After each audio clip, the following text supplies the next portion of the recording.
Accordo quadro di distribuzione dei servizi interattivi di connessione ad Internet a banda larga via satellite TUE tra Poste Italiane e Eutelstat. Firma per la parte italiana Massimo Sarmi, amministratore delegato di Poste Italiane, e per la parte francese Michel de Rosen, amministratore delegato Eutelstat.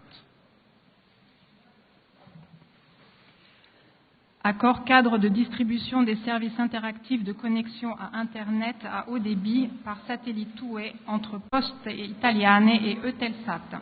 Les signataires sont, pour la partie italienne, M. Massimo Sarmi, directeur général Poste Italiane. Pour la partie française, M. Michel de Rosen, président directeur général Eutelsat.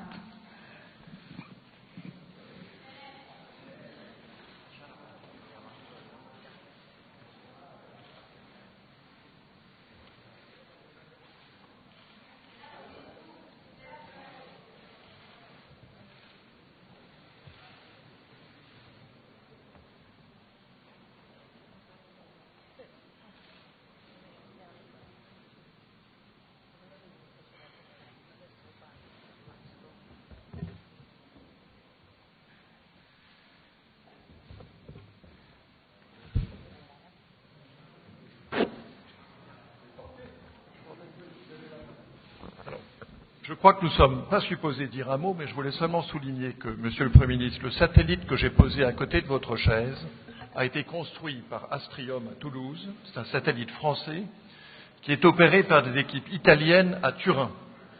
C'est le satellite le plus puissant d'Europe et il permet de donner le haut débit à tous ceux qui en ont besoin, et notamment ceux qui ne l'ont pas par les technologies terrestres. Et il va, Monsieur le Président, jusqu'en Ukraine. C'est donc un très bon satellite, le plus puissant. Voilà. Et grâce à notre accord avec Poste Italiano, tout le réseau de la Poste va permettre à ceux qui ne sont pas connectés d'avoir accès au haut débit. Voilà ce que je voulais dire. Merci. Merci pour l'Ukraine.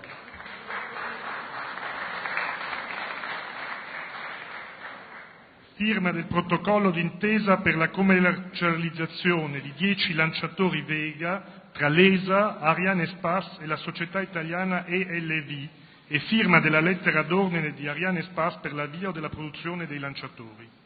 Firma per la parte italiana per Luigi Pirelli, amministratore delegato della ELV. Per la parte francese Stéphane Israël, presidente direttore generale di Arianespace. E per l'ESA Antonio Fabrizi, direttore dei lanciatori. Signature du protocole pour la commercialisation de 10 lanceurs Vega entre l'ESA, Arianespace et la société italienne ELV, et signature de la commande de Arianespace pour le lancement de la production des lanceurs. Les signataires sont, pour la partie italienne, M. Pierluigi Pirelli, directeur général de ELV, pour la partie française, M. Stéphane Israël, président directeur général de Arianespace, et pour l'ESA, M. Antonio Fabrizi, directeur des lanceurs.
Bien, pour ajouter à l'indiscipline de l'un de nos clients préférés, Eutelsat, nous allons dire juste un très bref mot. C'est un grand honneur pour Arianespace, ELV et l'ESA de signer sous un tel patronage 10 lanceurs supplémentaires Vega qui viennent compléter notre gamme à Kourou. Et donc nous allons remettre au président de la République et au Premier ministre un exemplaire un peu miniature de chacun de ces lanceurs. Je vous remercie.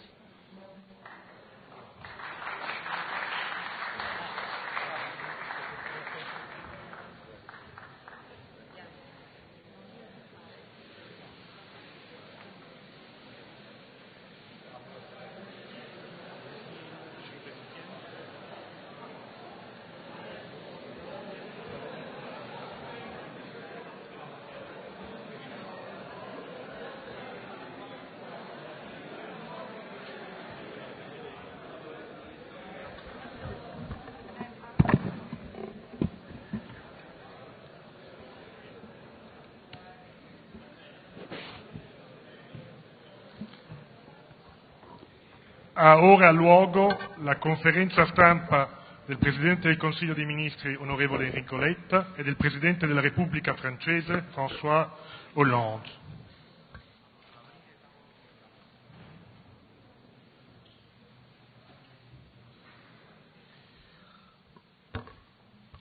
Bonsoir.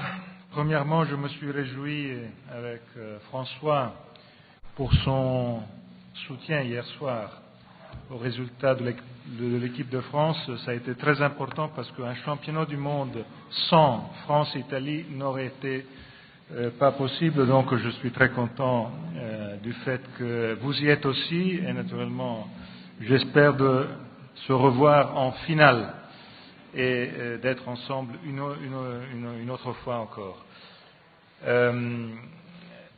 Siamo al 31esimo vertice tra Francia e Italia e credo mai come in questo vertice la cooperazione tra i nostri due paesi ha raggiunto dei livelli di intensità così forti, innanzitutto come numero di ministri presenti, in secondo luogo come intensità di scambi e positività di conclusioni, e poi perché abbiamo insieme deciso di assumere alcune iniziative importanti a livello europeo. Queste iniziative saranno molto significative perché crediamo che l'Europa debba in futuro entrare dentro una legislatura che comincerà con le elezioni di maggio e che sarà introdotta dalla semestre di presidenza italiana, che sia una legislatura basata sulla parola crescita. E quindi insieme Francia e Italia vogliono lavorare perché la prossima legislatura europea, 14-19, sia la legislatura della crescita. Vogliamo lasciare dietro le nostre spalle la legislatura della sola austerità, la legislatura della crisi che abbiamo vissuto in questi anni, e lavoreremo insieme perché sia la legislatura della crescita. Questo partirà dal Consiglio europeo di dicembre, il prossimo, nel quale vogliamo lavorare perché venga applicato definitivamente tutto ciò che abbiamo deciso in materia di unione bancaria, e quindi vogliamo assolutamente che il Consiglio europeo di dicembre raggiunga l'applicazione di quegli accordi che già sono stati presi nei mesi scorsi, ma che vedono forse qualche eccesso di timidezza in giro per l'Europa. Per quanto ci riguarda è assolutamente necessario invece che il Consiglio di dicembre applichi definitivamente e consenta la partenza della Unione bancaria. Ma poi lavoreremo insieme nei prossimi mesi perché effettivamente la prossima legislatura sia la legislatura della crescita. Questo vuol dire tante cose, vuol dire innanzitutto una intesa franco-italiana molto forte, molto intensa sul tema della zona dell'euro, la governance della zona dell'euro, primo punto, il bilancio della zona dell'euro e la fiscal capacity, la capacità finanziaria della zona dell'euro, che per noi rappresenta il grande obiettivo, essere cioè in grado di far sì che accanto alla moneta ci siano anche quelle politiche fiscali e di crescita che consentano di far sì che effettivamente la moneta unica sviluppi tutti i suoi aspetti positivi e non soltanto, purtroppo, come abbiamo visto in questi ultimi anni, gli aspetti che dai nostri cittadini e dalle nostre imprese sono visti come negativi.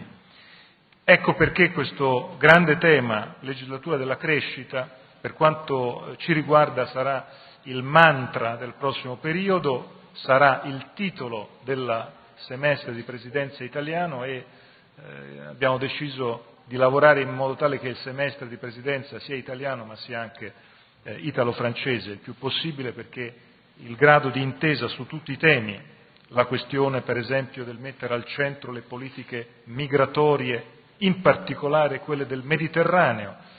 Nel Consiglio europeo di ottobre abbiamo già stabilito alcuni punti in comune, a dicembre abbiamo intenzione di insistere su questo, la stessa cosa su altri temi che hanno a che vedere con la politica internazionale. È stato, per quanto ci riguarda, molto interessante sentire il punto di vista del Presidente Hollande di ritorno da un viaggio di successo a Gerusalemme, capire i suoi punti di vista e i punti di vista che ci accomunano su gran parte degli scenari di crisi globali.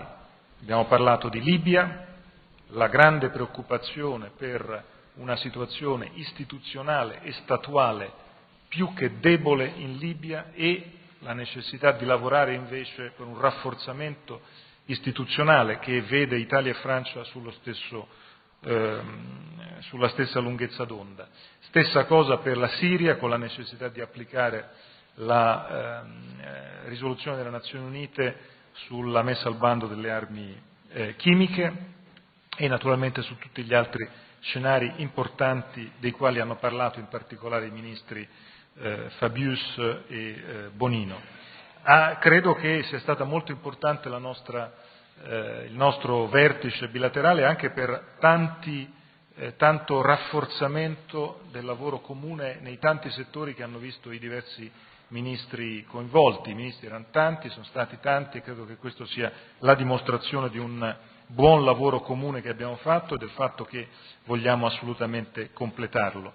Penso al tema dei trasporti e delle infrastrutture, tema sul quale i nostri due paesi collaborano intensamente. Naturalmente c'è il tema della continuazione del percorso che riguarda la Torino-Lione, ma oggi abbiamo parlato anche di un'altra importante infrastruttura che vogliamo molto spingere, è l'infrastruttura Torino-Cuneo-Ventimiglia-Nizza, rappresenta sicuramente un percorso molto importante di impegno per rendere i nostri due paesi ancora più osmotici, perché crediamo che sia fondamentale che ci sia una capacità di collegamento ancora maggiore. E quindi, termino rapidamente e lascio la parola al Presidente Hollande, credo che questo vertice saluti un rafforzamento veramente straordinario dell'intesa tra i nostri due paesi. Il fatto che oggi abbiamo fatto una riunione di 22 ministri, praticamente abbiamo copresieduto un Consiglio dei Ministri congiunto e credo che sia stato il segno e la dimostrazione che Francia e Italia hanno una comune visione di un'Europa più forte, più unita, più legata alla parola crescita. E quindi insisto su questo punto e aggiungo, voglio anche molto ringraziare François Hollande e il governo francese perché l'iniziativa che in materia di lavoro, di lotta alla disoccupazione giovanile, il governo francese, Michel Sapin in particolare, hanno assunto ospitando a Parigi l'ultimo vertice di capi di Stato e di Governo con i ministri del lavoro, ha consentito poi la decisione, che noi ovviamente abbiamo salutato con grande soddisfazione, di continuare questo esercizio straordinario della lotta europea contro l'incubo di tutti noi, che è quello della disoccupazione giovanile crescente, attraverso un prossimo incontro che si svolgerà nel prossimo semestre in Italia, a Roma, in quello stesso formato che rappresenta sicuramente un passo avanti molto importante, perché riteniamo che la lotta alla disoccupazione giovanile sia anche un modo col quale l'Europa dimostra di parlare ai cittadini europei dei problemi più gravi che oggi i cittadini europei vivono. Le nostre famiglie oggi vivono in particolare il dramma della crescente disoccupazione giovanile per i loro figli come il tema probabilmente principale, e il fatto che l'Europa abbia deciso di occuparsene con alcuni risultati concreti, i primi risultati concreti. Noi vogliamo che ce ne siano molti di più e lavoreremo perché ce ne siano molti di più. Infine ho espresso anche un grande ringraziamento per quanto riguarda il sostegno importante che la Francia, e quindi un ringraziamento particolare a François Hollande, a Jean-Marc Ayrault, la Francia ha voluto dare a Expo 2015, che rappresenta per l'Italia un grande obiettivo, l'obiettivo di sviluppo sul quale siamo così impegnati. Mi fermo qui, ringrazio ancora di cuore il Presidente francese e gli lascio la parola. Bien, Mesdames, Messieurs, je voudrais d'abord remercier Enrico Letta pour l'accueil qu'il m'a réservé cet après-midi, ainsi qu'au Premier ministre Jean-Marc Ayrault et aux membres du gouvernement français. Je voulais lui exprimer ma solidarité et celle du peuple français à la suite des drames qui sont intervenus. Je pense aux inondations en Sardaigne et j'adresse toutes mes condoléances aux victimes. Nos relations bilatérales, ce sommet en est une illustration, sont excellentes. Le dire presque paraît superflu. On a de la relation et de l'amitié entre la France et l'Italie souvent une image convenue. C'est vrai que nous avons un accord total sur le plan politique, que sur le plan européen, nous nous retrouvons sur des positions qui sont également communes. Mais je voudrais insister sur le contenu même de ce que nous faisons depuis déjà plusieurs mois, plusieurs années ensemble. Et les accords qui viennent d'être signés en sont l'illustration. Il y a, dans des domaines comme la recherche, comme l'espace, comme la défense, des rapprochements qui sont tout à fait majeurs entre la France et l'Italie. Et sur le plan économique, je dois rappeler que la France et l'Italie sont les grandes économies de la zone euro avec l'Allemagne et l'Espagne. Et que l'Italie, c'est le deuxième partenaire commercial de la France. Et la France, c'est le deuxième partenaire commercial de l'Italie. Voilà comment nous pouvons qualifier notre amitié au-delà de celle qui réunit les personnes, c'est le cas entre Enrico Letta et moi-même, c'est deux peuples qui s'engagent, et on le voit aussi dans des grandes infrastructures. Depuis des années, la question du Lyon-Turin est posée régulièrement. Nous sommes, j'allais dire au bout du tunnel, non, au début du tunnel.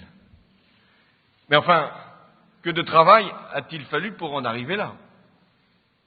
Il y a deux actes très importants qui ont été posés. Le premier, c'est la ratification par les parlements respectifs du traité de 2012. L'Assemblée nationale vient d'en décider en France. Le second acte important, c'est le vote par le Parlement européen de ce qu'on appelle le cadre financier pluriannuel, c'est-à-dire des fonds qui vont être dégagés et dont une part sera affectée justement à cet équipement de Lyon-Turin. En 2014, l'appel d'offres qui a été lancé sera souscrit et nous pouvons penser que les travaux pourraient être engagés à la fin de 2014 ou au début de 2015. Voilà une illustration. Mais je veux aussi venir sur ce qui nous mobilise aujourd'hui. Nous sommes à la veille et du Conseil européen du mois de décembre et des élections au Parlement européen du mois de mai. Nous avons la même intention, la France et l'Italie, c'est de faire de la croissance, de l'emploi, de la stabilité le cœur de nos décisions pour le sommet du mois de décembre et pour le travail du futur Parlement européen. D'autant plus que l'Italie aura la présidence de l'Union européenne au second semestre. Nous avons, sur la question de l'Union économique et monétaire, et notamment de la zone euro, 3 objectifs. Le premier, c'est de poursuivre et d'achever l'union bancaire. Je ne veux pas rentrer dans le détail, dans les procédures, dans les mécanismes, qui d'ailleurs sont souvent incompréhensibles. Je ne veux pas dire pour les gouvernants. Si je puis dire, je leur fais ce crédit. Mais sont néanmoins des mécanismes essentiels. Nous finissons par oublier que la crise qui a frappé l'Europe et la zone euro était d'abord une crise financière et que la réponse devait être aussi sur la régulation de la finance. Et l'union bancaire, ce n'est rien d'autre que la capacité qui sera donnée à la zone euro et à l'Union européenne d'éviter, de prévenir, d'empêcher et même de régler toute difficulté qui pourrait se poser sur la question des banques et du crédit. Donc si nous réglons l'union bancaire, nous en terminons non seulement avec la crise qui vient de se produire, mais nous donnons les armes à la zone euro pour empêcher sa reproduction. C'est un acte majeur et nous devons aller jusqu'au bout. Et la position que nous prenons, la France et l'Italie, c'est d'aller jusqu'au bout de l'union bancaire, bien sûr, avec nos partenaires. Le deuxième engagement, le deuxième objectif que nous assignons, c'est de donner une capacité financière à la zone euro. La France, elle a affirmé, c'était au mois de mai, lors d'une conférence de presse, que nous voulions avoir des avancées dans la zone euro. Puis nous pensons que l'Europe, elle ne peut pas marcher d'un seul pas. Il y en a qui devront aller plus vite que d'autres, et notamment ceux qui sont dans la zone euro. Les pays qui ont fait le choix d'une monnaie unique. Dès lors, ces pays-là pourraient convenir d'une capacité financière. C'est la proposition que Enrico a rappelée. C'est-à-dire de pouvoir emprunter pour financer un certain nombre d'investissements. Ce qui aurait l'avantage de faire diminuer les taux d'intérêt que des pays sont obligés de souscrire pour emprunter. Si nous étions d'ailleurs dans une zone monétaire sans perturbation, ce qui était le cas avant la crise financière, ce serait le même taux d'intérêt qui serait proposé à un pays comme la France, à un pays comme l'Allemagne ou à un pays comme l'Italie.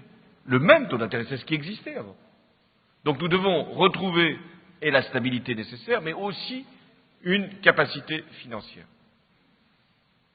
qui pourra effectivement laisser penser que demain ou après-demain, nous pourrions avoir une capacité budgétaire dans la zone euro.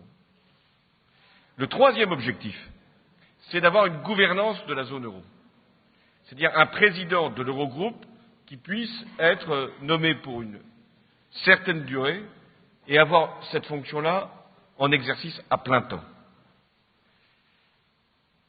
Nous avons également comme volonté de faire que la prochaine législature, ce sont les mots d'Enrico Letta, puisse être une législature en Europe de croissance. Si je puis dire, la précédente, et les responsables n'y sont pas pour grand-chose, ça a été une législature de crise, ou de sortie de crise. La prochaine législature doit être une législature de croissance. Ce qui suppose la stabilité financière, l'union bancaire, la coordination des politiques économiques et une volonté de mettre l'emploi au cœur de nos décisions et d'avoir un soutien de l'activité, et notamment dans le domaine des nouvelles technologies ou l'énergie ou même l'industrie de défense. Sur l'emploi, nous avons deux objectifs. Le premier, c'est de traduire les décisions que nous avons prises, notamment sur l'emploi des jeunes, le plus rapidement possible. C'était le sens du sommet qui s'est réuni à Paris il y a quelques jours. et qui a lancé la garantie jeune, a préparé la mobilisation des crédits européens, a demandé aux États de présenter des dispositifs nationaux, et dès le début de l'année 2014, les financements devront être libérés.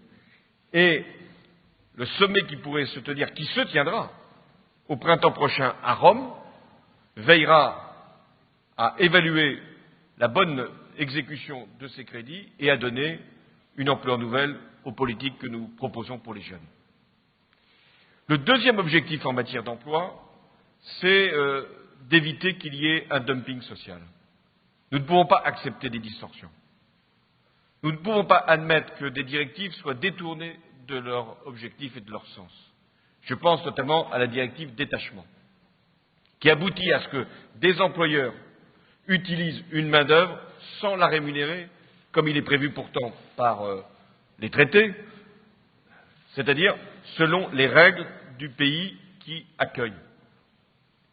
Donc nous avons l'obligation à la fois de permettre une bonne application de cette directive, voire même d'en faire les corrections nécessaires et le plus rapidement possible, et deuxièmement, de faire dans chacun de nos pays un contrôle beaucoup plus vigilant et beaucoup plus dissuasif.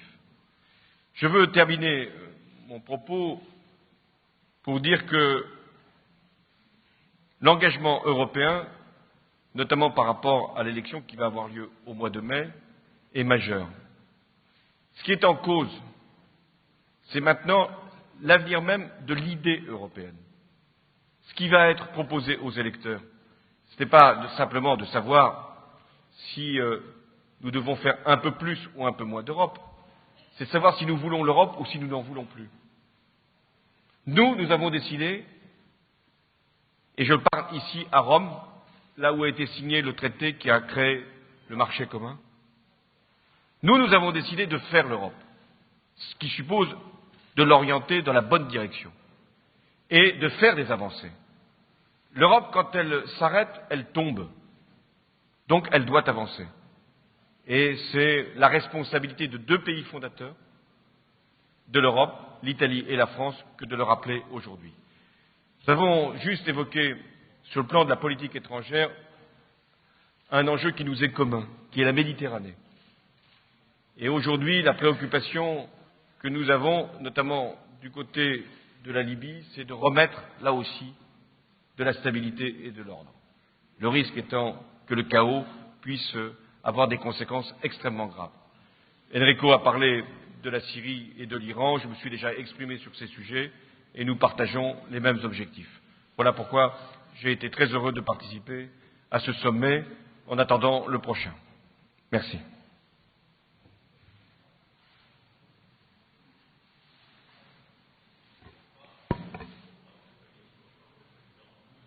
Ma question s'adresse au président français.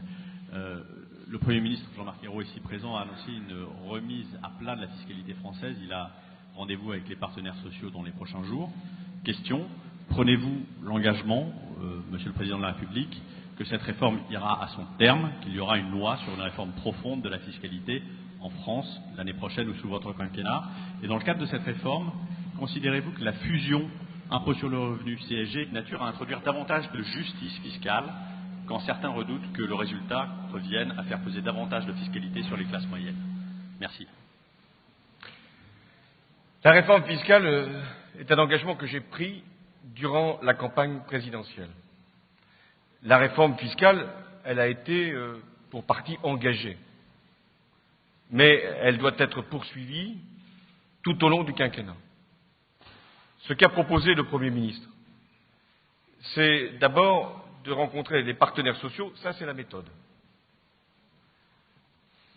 Et ensuite, d'avoir une réforme de notre système d'imposition qui ait trois objectifs. Un objectif de simplification,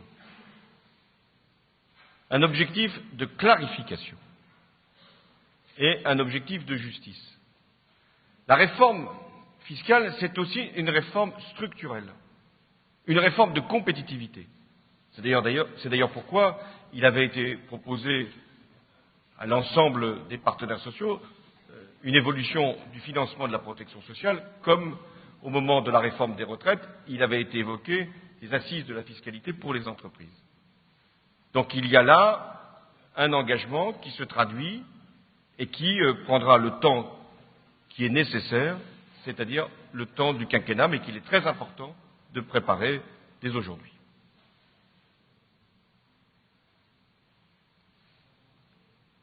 Una domanda al Presidente francese Hollande su Alitalia.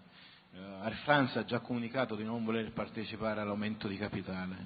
Lei considera questo capitolo chiuso o comunque può ancora svolgere un ruolo per quanto riguarda questo tema?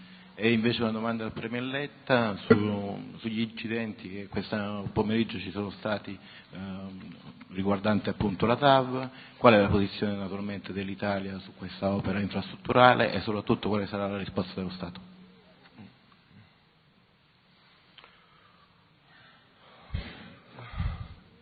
Sur les discussions qui peuvent exister entre Alitalia et Air France, il ne m'appartient pas ici d'en parler. Pourquoi? Parce que je ne suis pas le président d'Air France. Parce qu'il y a des discussions qui doivent se poursuivre jusqu'au bout et qui doivent être dans l'intérêt des deux entreprises concernées. Donc, aujourd'hui, je n'ai pas à donner de préférence, j'ai simplement à souhaiter que les discussions se poursuivent pour arriver au meilleur résultat pour les deux compagnies. Ovviamente profondo dispiacere per gli incidenti che si sono verificati oggi a Roma e l'auspicio e la speranza che questi incidenti possano non aver creato o non creare dei danni irreparabili. Per quanto riguarda la infrastruttura, la grande infrastruttura, come ho detto prima, è una grande infrastruttura che va avanti e va avanti con la tempistica che è stata poco fa indicata, perché rappresenta sicuramente un asse strategico europeo e con altri assi strategici europei è assolutamente fondamentale che il nostro Paese dentro l'Europa sia all'interno di questi assi stratégiques. Punto. Bonsoir Monsieur le Premier ministre, bonsoir Monsieur le Président. Monsieur le Président Hollande, on vous voit beaucoup ces derniers temps sur la scène internationale alors que votre Premier ministre s'expose davantage en France, monte en première ligne. Est-ce que votre discrétion s'explique par votre impopularité et quand comptez-vous retourner au contact des Français, que ce soit sur le terrain ou bien par une expression plus directe? Merci. C'est vrai que je suis dans cette période dans un certain nombre de pays amis, et c'est ma responsabilité que d'y être. Aujourd'hui, je suis en Italie, mais vous avez remarqué que je suis avec le Premier ministre français. Mais je vais vous donner ma conception des choses. Quand je suis à l'international, je sers la France et je pense à la France. Quand je suis en France, je pense aussi aux questions internationales, qui relèvent de la responsabilité que j'exerce. Et pour aller jusqu'au bout, je ne fais pas de différence entre la politique extérieure et la politique intérieure. Parce que ce que je décide en France, avec le gouvernement, donc le Premier ministre, a des conséquences sur le plan européen, sur le plan international. Et lorsque je m'engage à l'extérieur, et c'est arrivé ces derniers 18 mois, ça a des conséquences pour la France. Et je m'adresse même aux Français quand je suis à l'étranger, parce qu'il se trouve toujours un journaliste pour me poser la question. Merci. Buonasera, sono Enrica Agostini di Rai News 24. Volevo chiedere al Presidente Hollande, oggi ci sono state delle dichiarazioni a proposito dell'Iran, dell'Ayatollah Khamenei, che ha detto che la Francia si è piegata ai voleri di Israele, se pensa che queste dichiarazioni siano la dimostrazione che gli Stati Uniti e il Presidente Obama siano andati troppo oltre nelle concessioni all'Iran, se è fiducioso che però la conferenza di Ginevra possa avere un buon esito. Al Presidente italiano vorrei anche fare un'estensione di questa domanda anche in virtù dei contrasti che sembrano apparire tra gli antichi alleati USA e Israele, e se questo invece è a proposito dell'Europa, se questo è un nuovo asse Italia-Francia che spezza il vecchio asse Francia-Germania.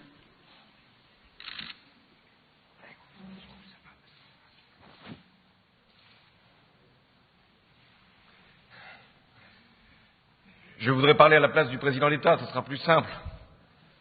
On peut avoir de bons rapports avec l'Italie et garder aussi de bonnes relations d'amitié avec l'Allemagne. La France et l'Allemagne ont des responsabilités particulières, chacun les connaît, ont une histoire. Nous avons fêté tout au long de l'année le 50e anniversaire du traité d'amitié entre la France et l'Allemagne. L'année prochaine, il y aura des commémorations qui auront valeur de symbole. Centenaire de la Grande Guerre, 70e anniversaire de la libération de la France. Et à chaque fois, je veille à ce que l'Allemagne soit pleinement associée à ces commémorations. L'Europe, elle a besoin de confiance et d'amitié. Et c'est non pas en séparant les pays, c'est en les unissant qu'on fait l'Europe. Donc il n'y a pas, si je puis dire, de renversement d'alliance. Ça relève de l'histoire. Sur la question de l'Iran, la France, son ministre des Affaires étrangères est ici. Nous avons fait en sorte d'avoir une déclaration qui rassemble ce qu'on appelle les 5+1, donc les États-Unis. C'est sur la base de cette déclaration que nous avons réouvert la discussion avec l'Iran.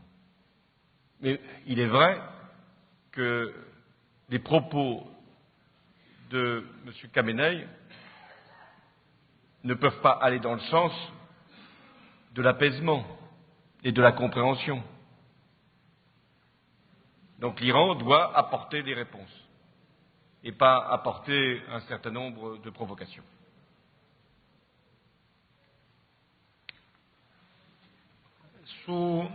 Sull'Iran voglio dire quanto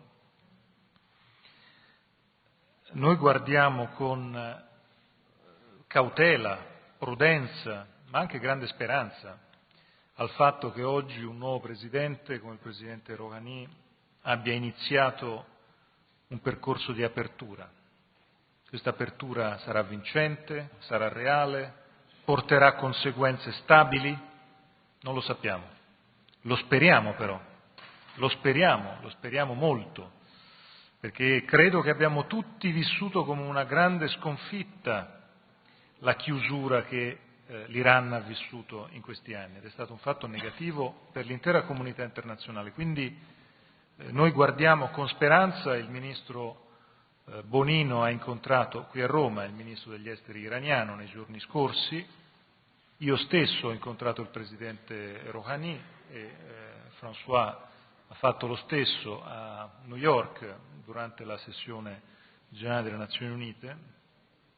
Credo che sia un auspicio che assolutamente ci accomuna, ovviamente nella cautela e nella prudenza che è dovuta al fatto che la vicenda tocca aspetti, quali sono quelli del nucleare, decisivi per la sicurezza globale e quindi abbiamo bisogno di andarci con i piedi di piombo, come si dice in Italia, in una logica però, ripeto, in cui io spero che la speranza prevalga e noi lavoriamo perché la speranza prevalga.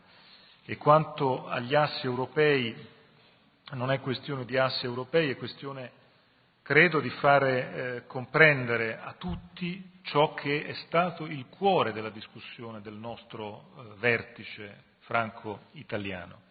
E il cuore è questo, lo voglio dire così: le prossime elezioni europee saranno elezioni nelle quali non sarà probabilmente un confronto tra destra e sinistra quello che attraverserà il cuore della discussione politica europea come fu in passato, Ma le prossime elezioni europee saranno elezioni nella quale il confronto sarà tra chi vuole l'Europa dei popoli e chi vuole l'Europa dei populismi. Questo è il confronto che le prossime elezioni europee vivranno. E se è vero che questo è il confronto, in particolare Francia e Italia vivono una dinamica simile.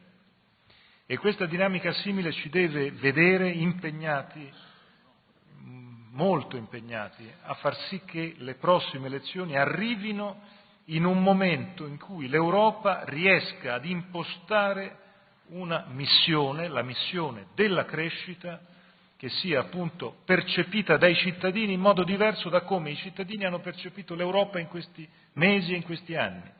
Perché se invece i cittadini dei nostri paesi percepiranno l'Europa come l'hanno percepita negli anni scorsi, vinceranno i populisti e la partita sarà una partita che sarà difficile poi da raddrizzare nella fase delle elezioni stesse. Ecco perché il Consiglio europeo di dicembre è così importante, ecco perché bisogna dare dei messaggi molto chiari, ecco perché l'anno prossimo dobbiamo partire con questa idea della legislatura della crescita e credo che questo sia l'impegno veramente che ci accomuna, che ha accomunato il nostro lavoro oggi. Io sono felice di questo, non lo voglio definire un asse franco-italiano perché non credo che la parola asse o la parola di questo genere abbiano un senso. So per certo che Francia e Italia vogliono che la prossima legislatura europea sia la legislatura europea della crescita e so per certo che Francia e Italia faranno di tutto perché questo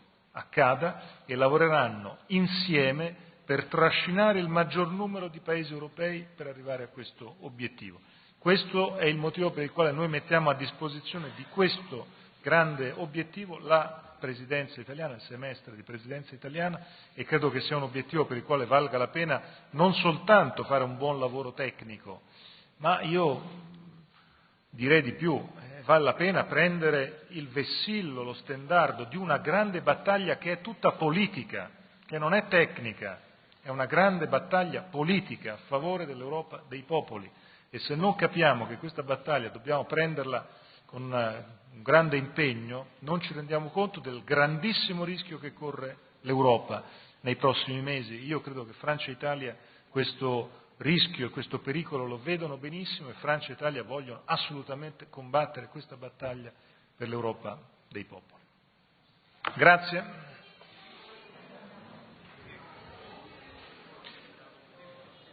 Si pregano i ministri di uscire da dietro il palco. On prie Monsieur le Ministre de sortir par derrière l'estrade.